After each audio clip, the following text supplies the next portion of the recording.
Patuloy po na iniimbestigahan ng mga otoridad ang insidente ng pamamaril ng 72 years old po na dating kapitan at residente po ng Barangay Tumbar, Lingayen noong Miyerkules, April 8, bandang alas 9:30 po ng umaga.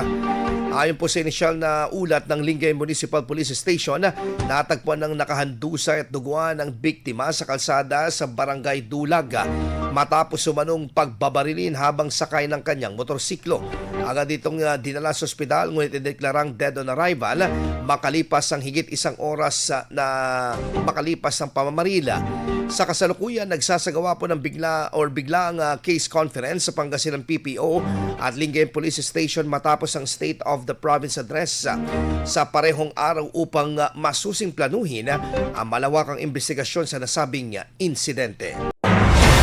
IFM News. IFM News. IFM News.